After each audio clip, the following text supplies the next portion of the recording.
Bismillahirrahmanirrahim.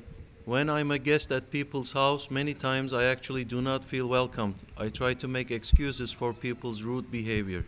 Although I understand it could be my own ego tricking me, what should I guess to do in this situation? Don't go. Don't go to that person's house.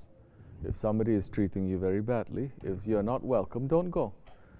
It is sunnah to go to somewhere where you are welcome. It is not sunnah to go to somewhere where you're not welcome.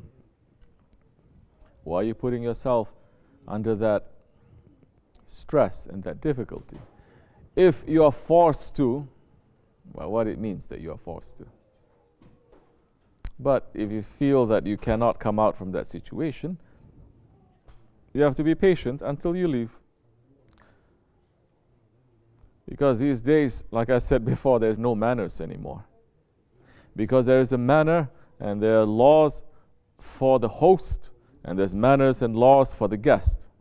Especially during the time of the Ottomans, everything was so sophisticated, everything was so refined. Everything was understanding just by looking and thinking, not by talking too much and discussing. Like during the Ottoman times, everything was so refined.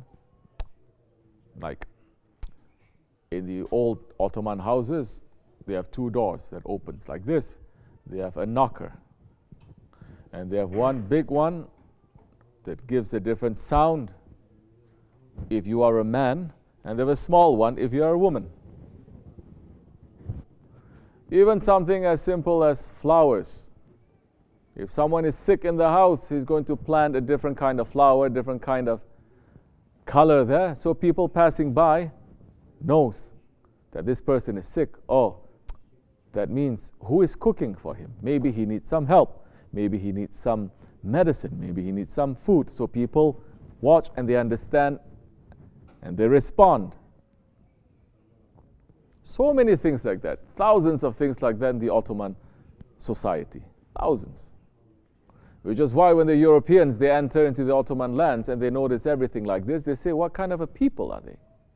Either their hearts will melt completely and they enter into Islam just by looking at the manners, or their hearts completely harden and they say, these are people that we hate and we don't like and we want to destroy. It is an old Ottoman tradition. Now, do you have to have this in the Quran? People, foolish Muslims, are going to say, this is all bid'ah. Where is it in the Quran? They were going to say, where are you in the Quran? You're a bid'ah.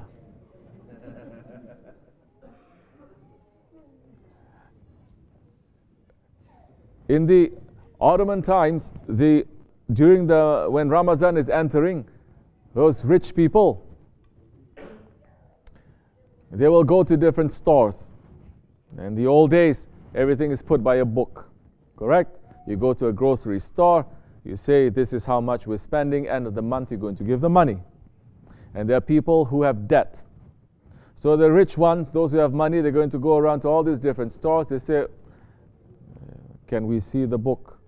What is your intention? My intention is to help them. They see, okay, Hassan, he is having some debt, $700.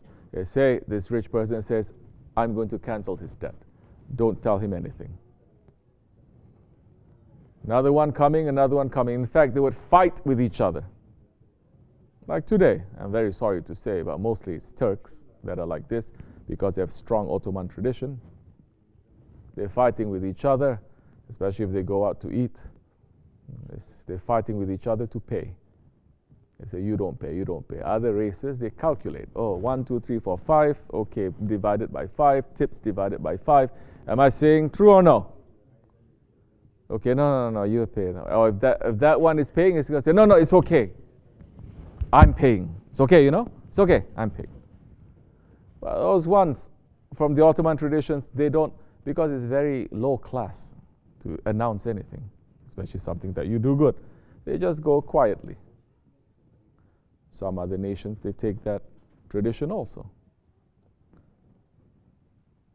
Or there's one tradition, there is a big, like a stone column in the middle of the village, middle of the town, and it's high. It's high that you have a person can only reach it if he stands on his tips, on his toes, and he reaches. That is the pillar of sadaqah. That people will give money, and anyone who is in need, they're going to go to take money to. No one is going to ask any question.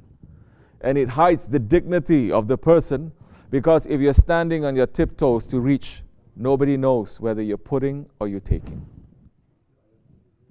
You see how refined it is? Because they say, this is a man. This is a human being. He is a believer. With that kind of quality, of course, you can invite hundreds of different nationalities, with religions, with different understandings to come to live in peace. Because now, this is beyond dogma. This is beyond ideology. This is beyond religion. This is just good manners, which every religion must agree. And if any religion says, no, we don't agree with that kind of thing, we say you must be coming from shaitan. Isn't it? What, Hindus will have a problem with this? What about Buddhists, Christians, Jews? You have a problem with this? Of course you won't. This is all coming from where? From Islam. This is all coming from the Holy Prophet ﷺ. That the awliya Allah, they're taking and they're making everything to now have a very nice taste. That the religion is not just going up and down. It's not just saying Allah, Allah, Allah, Allah like that. It is every action that you do.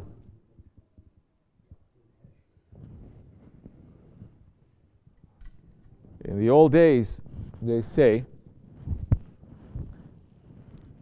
even if a guest makes dirtiness in the middle of your floor in the house, the host must smile.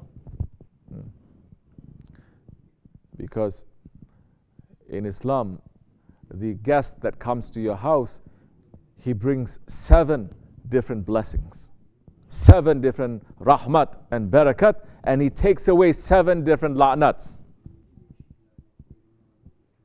from your house. Who believes this? Who talks about this? Say, which masjid talks about this? To remind people to have the prophetic manners. Which mega maulid is going to talk about this? To give a sohbat like this. You can sing and you can claim, but later you have the worst manners, then you're singing and you're claiming to love the Prophet ﷺ. It's only that, not passing the throat.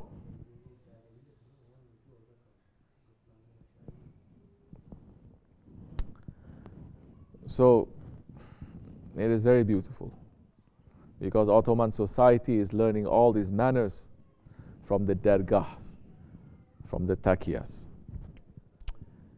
Because whatever that they're doing in the society, it is maybe just a few percentage of what they are teaching in the dergahs. These days, we don't teach too much because no one can carry nothing. Only claiming, no one can carry nothing.